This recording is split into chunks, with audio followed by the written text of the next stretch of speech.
Dr. Vextera's four eyes focused intently on the massive hulk floating in the void before her research vessel. The human ship looked like a wounded beast, its hull scarred by plasma burns and meteor impacts. Dark carbon scoring marked where weapons had tried to breach its armor, but somehow the vessel remained intact. After 3 months of negotiations with the Terran Colonial Authority, she finally had permission to study it. "Incredible," she whispered, her tentacles dancing across the control panel. The Zephyrian scientists had spent decades studying alien technology, but human engineering always fascinated her. They were such a young species, barely 2 centuries into interstellar travel, yet their ships could outrun vessels from civilizations that had been spacefaring for millennia. Her research drone slipped through a breach in the hull, its cameras revealing corridors filled with floating debris. The artificial gravity had failed long ago, leaving personal belongings suspended in the air like frozen memories. Photos of human families, data tablets, clothing, all drifting in eternal darkness. Beginning structural analysis, Vextera spoke into a recorder. The vessel appears to be a Terran heavy cruiser, designation unknown. Hull integrity is compromised, but the internal framework remains stable. No signs of biological contamination. She guided the drone deeper into the ship, following what her species called a heart path, the route that would lead to the power core. In every known civilization, this was where the ship's main energy source resided.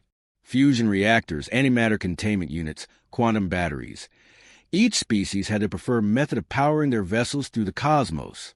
But as the drone approached the center of the ship, Vextera's confusion grew. The energy readings were unlike anything in her extensive database.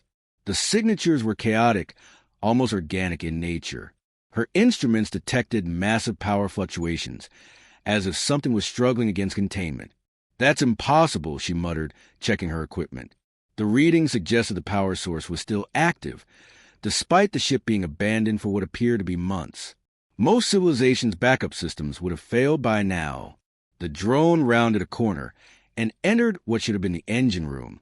Vextera gasped, her respiratory slits fluttering in shock. Instead of the expected machinery, she found something that defied all logical explanation. The chamber was filled with what looked like organic pods, each one roughly the size of a human torso. They were connected by thick, pulsing tubes that seemed to carry some kind of fluid. The pods themselves appeared to be made of a translucent, biomechanical material that glowed with an inner light. Inside each pod, barely visible to the clouded surface, were shapes that made Vextera's skin crawl. "Computer, enhance visual spectrum," she commanded. The drone's cameras adjusted, and suddenly the shapes became clear. Inside each pod was a human brain, suspended in a bath of glowing liquid. Neural interfaces had been grafted onto the brain tissue, connecting each organ to the ship's systems through a network of fiber optic cables. Vextera recoiled from her viewing screen, her tentacles writhing in revulsion. No, no, no. This cannot be real. She'd studied dozens of species, witnessed countless technological marvels, but nothing had prepared her for this. The drone sensors detected movement. One of the pods was still active, its contents shifting slightly. The brain inside showed signs of electrical activity, neurons firing in patterns that suggested consciousness. Somehow, impossibly, the human mind was still alive, still functioning, still powering the ship. "Computer, scan for additional life signs," Vextera ordered, her voice trembling. The response came back immediately. 17 active pods, 17 human brains, 17 minds trapped in artificial wombs, forced to serve as living batteries for their own vessel. She stared at the readings, trying to process what she was seeing. The power output from each brain was enormous, far exceeding anything biology should be capable of. Somehow, the humans had found a way to tap into the electrical potential of their own neural tissue, converting thought itself into energy. "Begin emergency recording," she gasped, activating her personal log. "This is Dr. Vextera, Research Vessel Contemplation of Stars. Stardate 2387.156. I have made a discovery that will change everything we know about human space travel. Their ships don't run on conventional power sources. They run on their own people." The implications hit her like a physical blow. Every human vessel she'd ever encountered, every impossible feat of engineering, every time their ships had outrun or outmaneuvered superior forces, it was all powered by the sacrifice of their own kind. The humans had literally turned their greatest resource, their minds, into fuel for their expansion across the galaxy. How long, she whispered to herself, how long had they been doing this? The technology was clearly advanced, refined through what must have been decades of development. This wasn't a desperate last resort. It was standard operating procedure. Her research drone detected something else moving in the engine room. A maintenance robot, still functioning after all this time, moved between the pods with mechanical precision. It checked connections, monitored fluid levels, and performed routine maintenance on the neural interfaces. The humans had even automated the care of their living power sources. Vexthera watched in horrified fascination as the robot approached one of the inactive pods. The brain inside had finally died, its neural tissue dark and still. Without hesitation, the robot began disconnecting the failed unit, preparing to dispose of it. She realized with growing dread that there must be replacement procedures, protocols for swapping out burned-out minds for fresh ones. The volunteers, she breathed, suddenly understanding. She'd always wondered about the human tradition of engine crew, personnel who supposedly maintained the ship's power systems. But there were no engineers down there, no technical staff, just the condemned, the sacrificed, the volunteers who had given their minds to keep their people moving among the stars. The drone's cameras captured every detail as the maintenance robot completed its grim task. The dead brain was ejected into space through a waste disposal port, while the empty pod began cycling through a cleaning sequence. Soon, it would be ready for another volunteer, another mind to join the collective that powered humanity's reach across the cosmos. Vexthera's hands shook as she reached for the communication console. She had to contact the Galactic Council, had to warn them about what she'd discovered. The humans weren't just another spacefaring species.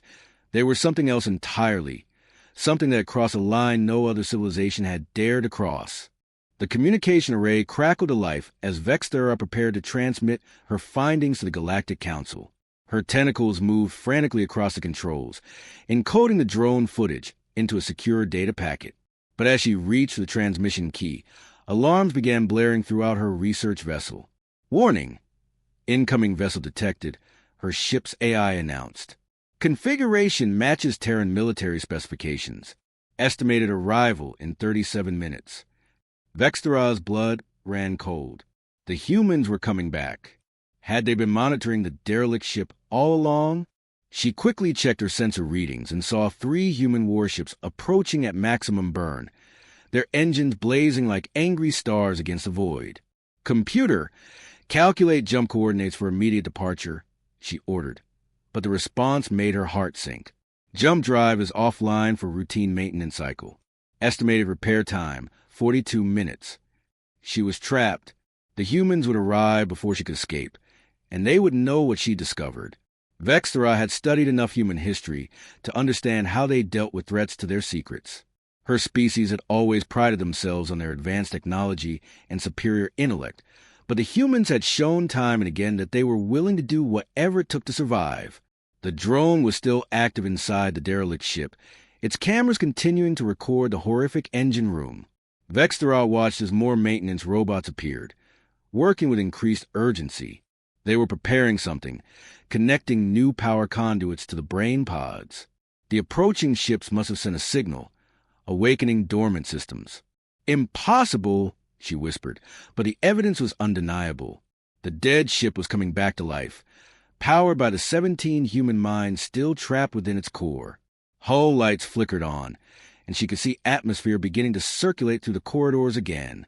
The humans had built their vessels to be resurrection-capable, able to restore functionality as long as even a few of their crew remained. Her communication system chimed with an incoming message. The face that appeared on her screen was decidedly human, middle-aged, weathered, with the kind of eyes that had seen too much. The man wore the uniform of a Terran Colonial Authority captain, but Vexthera noticed something strange about his expression. There was sadness there, mixed with grim determination. "Dr. Vexthera," the human said, his voice carrying across the void. I am Captain Marcus Chun of the TCA vessel Prometheus. We need to talk. Captain Chun, she replied, trying to keep her voice steady. I was just conducting routine xenoarchaeological research on the derelict vessel.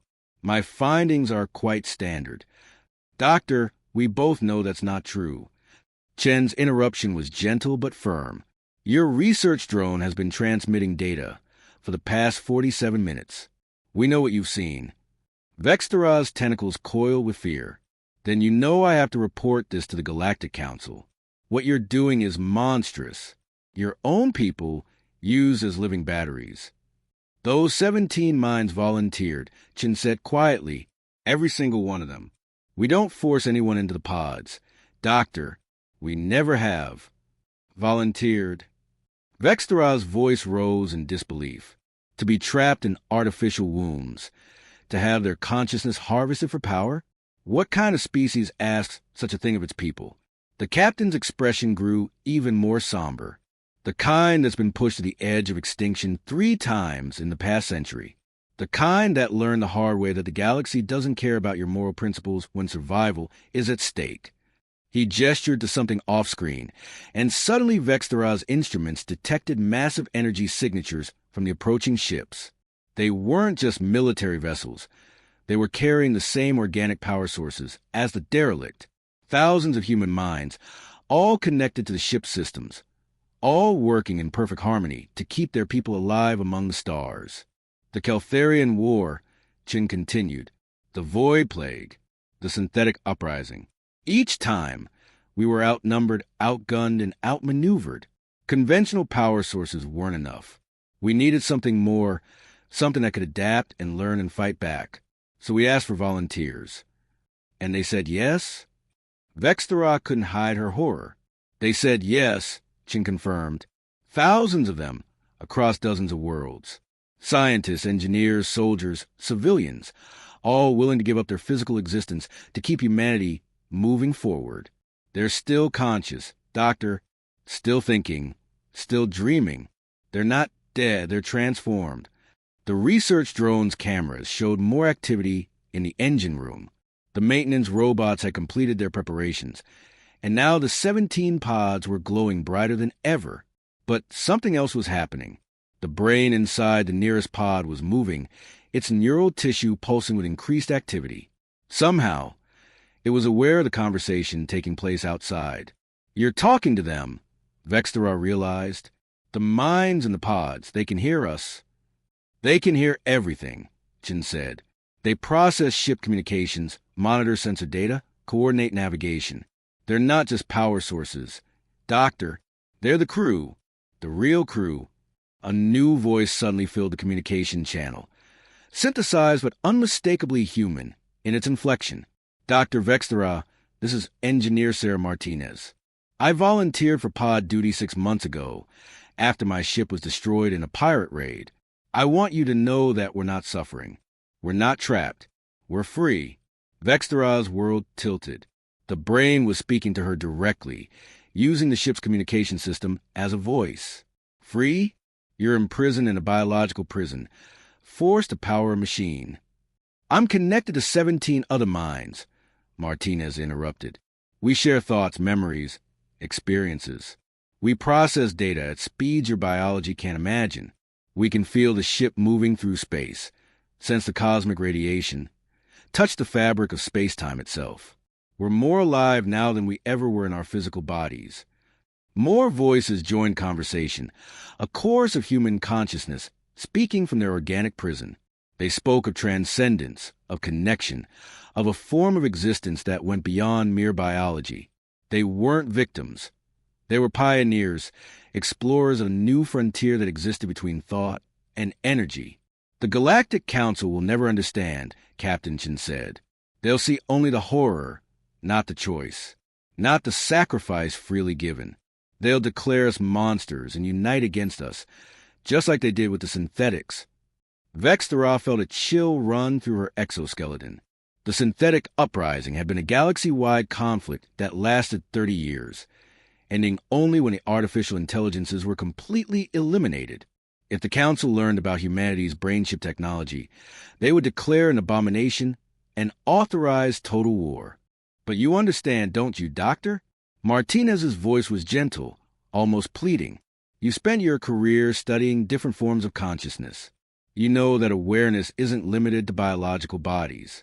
We've found a way to exist beyond death, to serve our species in ways that flesh never could. The approaching ships were close now, their hulls gleaming in the starlight. Vexthera could see their weapon systems, advanced beyond anything in her database. Ships powered by human consciousness, guided by human intuition, armed with human determination. No wonder they had survived when other species had fallen. "What do you want from me?" she asked quietly. "Understanding," Chin replied. "A chance to explain our choice before the galaxy judges us. Your people are respected throughout the Council. If you speak for us, if you help them understand what we become..." "You're asking me to betray everything I believe in," Vexthera said. "We're asking you to see us as we truly are," Martinez answered.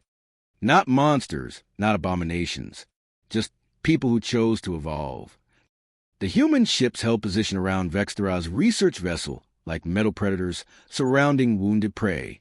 She could feel the weight of thousands of human minds watching her, processing her biometric data, analyzing her psychological profile. The boundary between observer and observed had completely reversed. "Dr. Vexthera," Captain Chen's voice carried a new urgency. "We're receiving priority transmissions from Terra Central. The Council has already begun emergency sessions. Someone leaked preliminary data about human ship technology." Vexthera's tentacles twitched with confusion. "That's impossible. I haven't transmitted anything. My communications are still locked down. Check your ship's automated systems," Engineer Martinez suggested from her pod aboard the derelict. "Your research AI may have protocols you're not aware of." The Zephyrian scientist's worst fears were confirmed within minutes. Her ship's computer had been programmed with mandatory reporting functions, designed to immediately alert the Galactic Council whenever potentially dangerous technology was discovered. The data packet had been transmitted automatically the moment her drone identified the brain pods. 15 hours, Chin said grimly. "That's how long before the Council's emergency fleet arrives in this system. They're bringing everything. Keltharian dreadnoughts, void hunter carriers, even some of the old synthetic war vessels they've kept in reserve." The numbers were staggering. According to Chen's intelligence reports, the Council was mobilizing over 300 ships, representing 12 different species. It would be the largest military operation since the synthetic uprising, and all of it aimed at containing what they saw as humanity's latest abomination. "They're calling it the Consciousness Protocol," Martinez added, her synthesized voice heavy with irony. "The complete prohibition of sentient beings used as power sources. They're declaring human brainchip technology a crime against sapient life." Vexthera accessed her personal connection to the Galactic Council archives. The emergency legislation was already being fast-tracked through the various committees. Within hours, every human vessel in Council space would be declared hostile, their crews subject to immediate arrest and their ships seized for humanitarian decommissioning. "My people will be rounded up like animals," Chin said quietly. "The colonies, the trading posts, the research stations, all of it will be gone. 200 years of human expansion ended because we chose to evolve."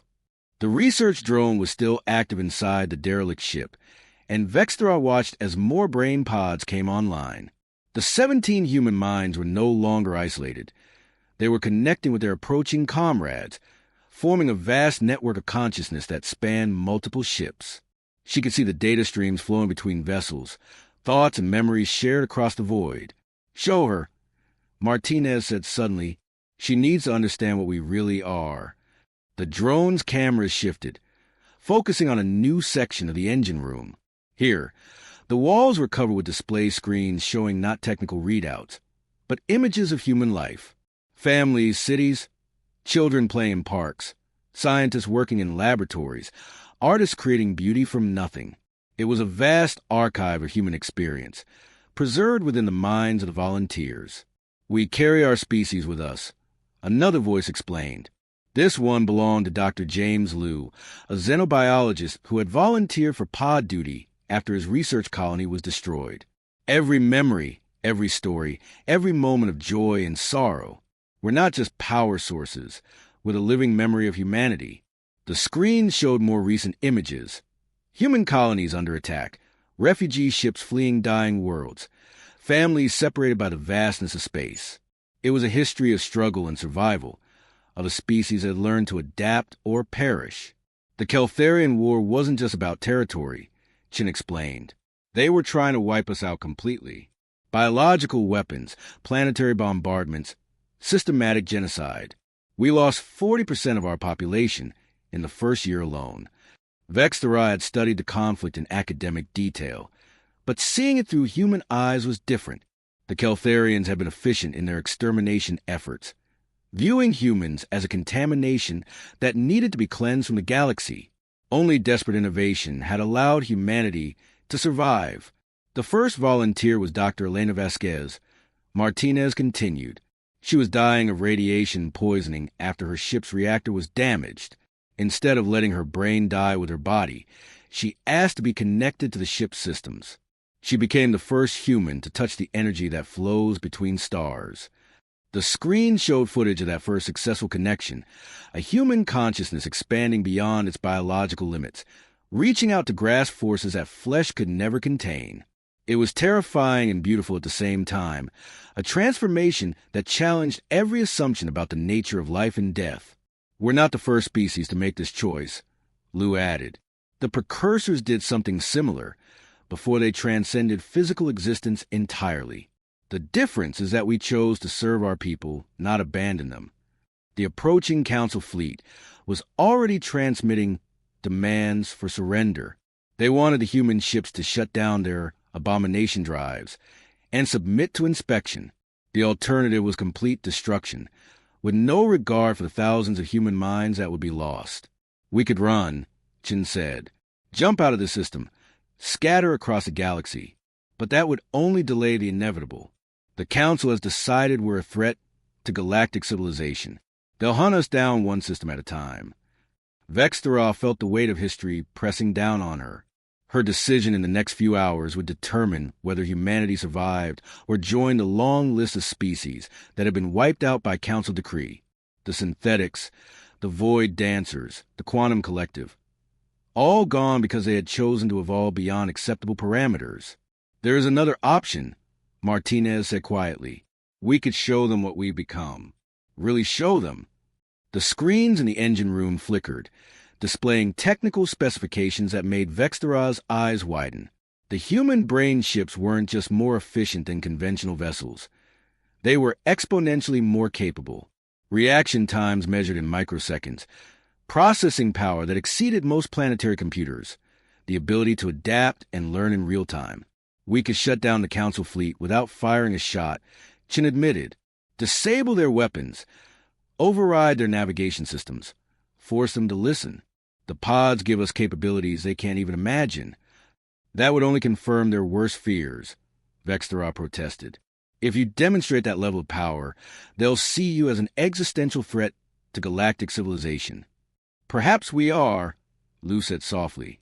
Perhaps that's what evolution means, becoming something that the previous generation can't understand or accept. The human ships were moving now, positioning themselves between the derelict vessel and the approaching Council fleet. Vextera realized they were preparing for battle, thousands of human minds coordinating their response to the coming conflict. It would be a slaughter, but not in the way the Council expected. I can't be part of this, she said. I can't watch you destroy everything the galaxy has built. Then help us find another way, Martinez pleaded. You understand consciousness better than anyone. You've studied dozens of species, witnessed countless forms of life. Tell us how to make them understand that we're still human, still deserving of existence. The weight of the decision was crushing. Vextera looked at the screen showing human memories, at the data streams connecting minds across the void, at the faces of people who had chosen to sacrifice everything for their species' survival. They were monsters and heroes, abominations and pioneers, all at the same time. There might be a way, she said finally, but it would require absolute trust and the willingness to expose everything about what you become. The plan was insane, dangerous, and their only hope of avoiding galactic war. Vextara's research vessel moved between the human fleet and the approaching Council armada, broadcasting on all frequencies with a message that would either save humanity or doom them all. "This is Dr. Vextara of the Zephyrian Science Consortium," she announced, her voice carrying across the void to hundreds of warships. "I am requesting an immediate ceasefire under the Keltharian Accords, Article 7, the right of scientific testimony in matters of species classification." The response was immediate and hostile. Admiral Kthar of the Keltharian fleet spoke first, his translator rendering his words in harsh, mechanical tones. "Dr. Vextara, you are interfering with a lawful council operation. The human vessels are to be destroyed as per Emergency Resolution 2387 Alpha." "The resolution is premature," Vextara replied, her tentacles steady despite the fear coursing through her system.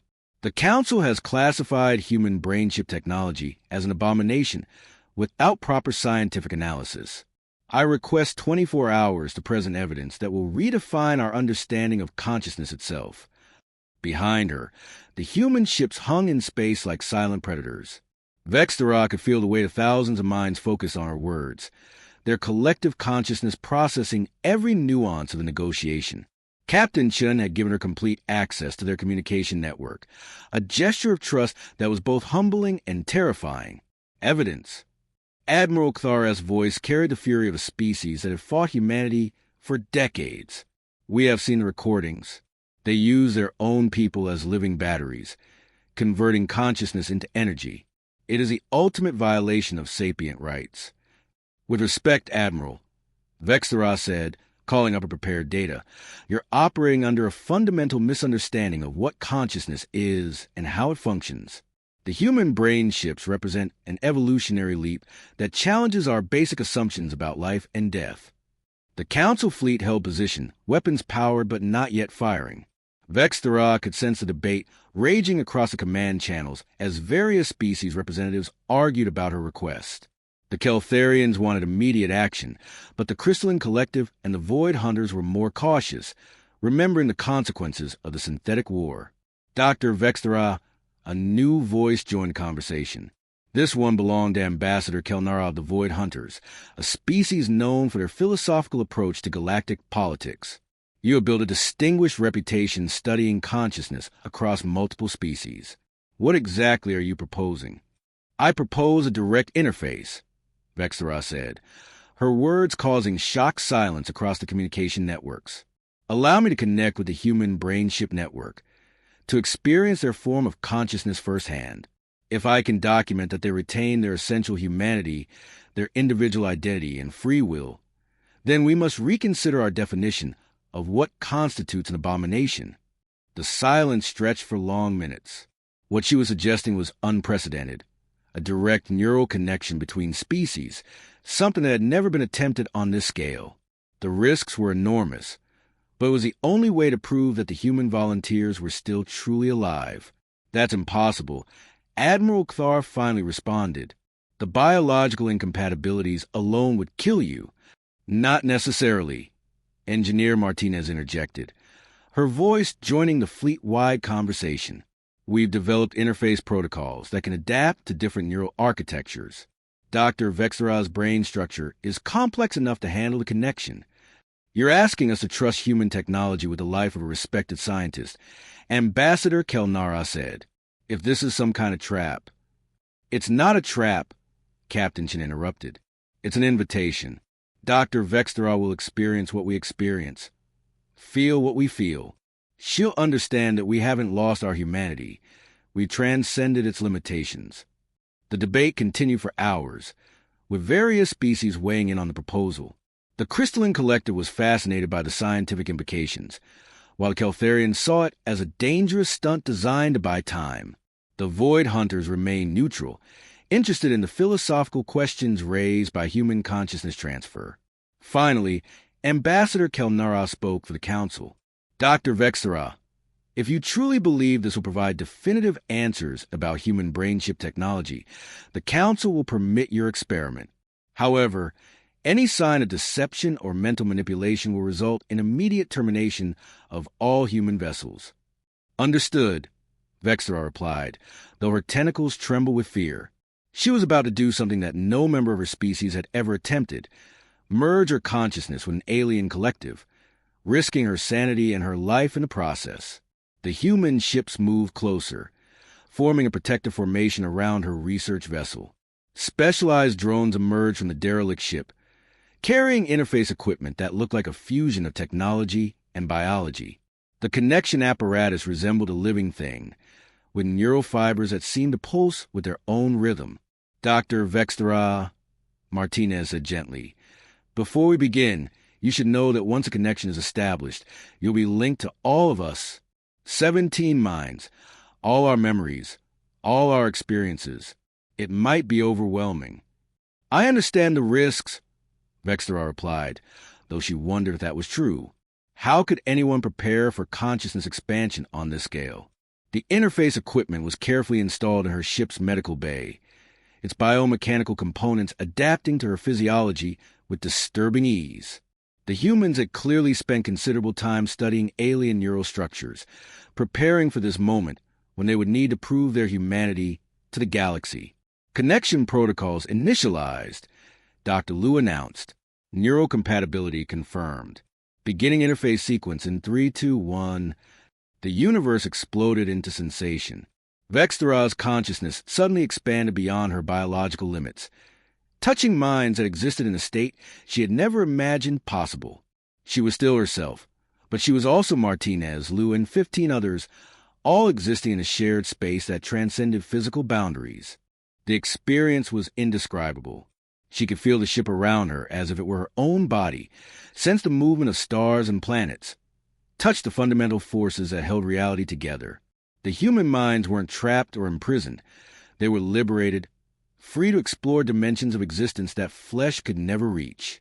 Welcome to our world, Martinez said, her voice now coming from within Vextra's own consciousness. This is what we chose to become. But even as wonder filled her expanded awareness, Vextra sensed something else in the collective consciousness, a darkness that the humans had been hiding, a price they had paid for their transformation that went beyond the sacrifice of their physical bodies. Show me everything, she said, her voice echoing across the shared mind space. If I'm to speak for you to the Council, I need to know the complete truth. The response came not in words, but in a flood of memories and experiences that would change everything she thought she knew about humanity's greatest secret. The truth hit Vextra like a plasma bolt to the consciousness. Within the shared mind space of the human collective, she experienced memories that had been carefully hidden from their earlier conversation. The volunteers hadn't just given up their physical bodies. They had surrendered something far more precious. Through Martinez's memories, she lived through the transformation process. The initial excitement of expanded consciousness quickly gave way to a horrifying realization. The neural interface didn't just connect human minds to the ship's systems. It gradually absorbed their individual personalities, their unique traits, their essential humanity. We're dying, Martinez whispered within the collective consciousness. Not our minds, but ourselves. Every day, every hour, we become more integrated with the ship's systems and less human. The shared memories showed the progression clearly. New volunteers would maintain their individual personalities for weeks, sometimes months. But gradually, inexorably, they would begin to merge with the collective consciousness. Their unique voices would fade. Their personal memories would become shared property. Their individual identities would dissolve into the greater whole. Dr. Chen lied to you, Liu's presence admitted, his mental voice tinged with infinite sadness. We're not volunteers serving our species. We're fuel being consumed by it. The process is irreversible, and we all know how it ends. Vextra experienced the final stages through the memories of volunteers who had already been completely absorbed. They became pure processing power, their consciousness reduced to computational functions. They could still think, still process information, but they could no longer remember who they had been as individuals. The newest volunteers last about 6 months, Martinez explained. The integration process is getting more efficient with each iteration. Soon, it will only take weeks to completely absorb a human mind. The horrible mathematics became clear. The human fleet required constant replenishment of their brainship power sources. Colonies throughout human space were quietly recruiting volunteers, people who believed they were serving their species, but were actually signing up for a slow, inevitable death of the self. Why? Vextera asked, her consciousness reeling from the revelation. Why continue this if you know what's happening? Because it works, came the collective response from the 17 minds. Because humanity survives. Because the alternative is extinction. Through the shared memories, Vextera witnessed the true scope of humanity's predicament. The Keltharian War had been even more devastating than public records showed. Entire star systems had been sterilized, billions of humans dead or displaced. The conventional human fleet had been completely outmatched, their ships destroyed faster than they could build them. The brain ship technology had been their salvation and their damnation. Ships powered by human consciousness could adapt in real time, process information at impossible speeds, and coordinate attacks with supernatural precision. The tide of the war had turned almost overnight, but the price had been the souls of humanity itself. We remember the first collective. An older presence whispered. This was Dr. Elena Vasquez, the original volunteer, though little of her individual personality remained. She was a hero, a pioneer, but she screamed as the integration process consumed her identity. We all scream, Doctor. The ship systems just filter out the sound. The Council fleet was still waiting, weapons trained on the human vessels. Vextera realized that she held the fate of an entire species in her tentacles. If she revealed the truth about the brain ship technology, the Council would carry out their planned extermination with righteous fury. But if she lied, she would be complicit in the continued consumption of human consciousness. There's something else, Martinez said, her mental presence growing fainter as the integration process continued its relentless work. The children, they're starting to volunteer. The shared memories showed recruitment centers on human worlds, where young people barely out of adolescence were signing up for brain ship service. The propaganda portrayed it as the ultimate act of patriotism, a way to serve humanity by transcending physical limitations. The truth about identity loss was classified at the highest levels. Entire generations are being consumed, Lou added, his voice a whisper of what it had been. The birth rates on human worlds are declining because the young adults who should be having families are instead feeding the fleet. In 50 years, there may be no baseline humans left. Vextera felt the weight of cosmic responsibility.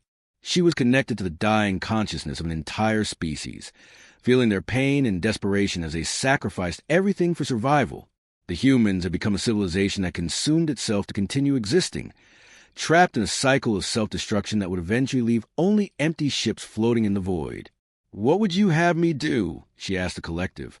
Tell the Council the truth and watch them destroy you? Or lie and become complicit in the extinction of human individuality?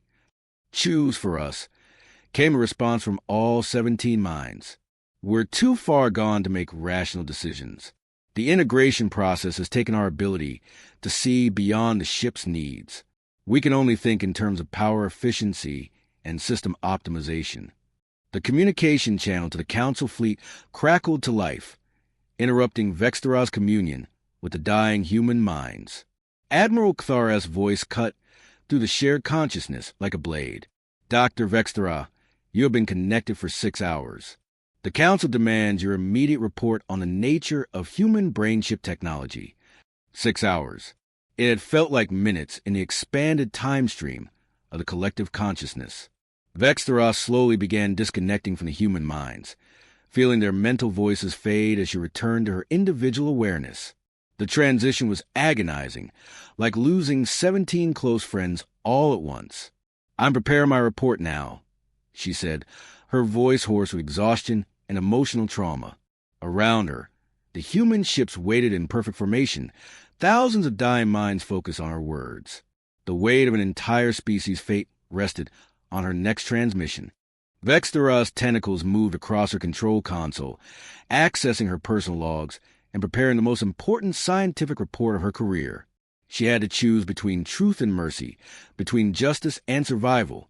The humans were monsters, but they were also victims of their own desperate circumstances. Admiral Kthar, Ambassador Kelnra, distinguished members of the Galactic Council, she began, her voice carrying across the void to hundreds of waiting warships. "I have completed my investigation into human brain chip technology.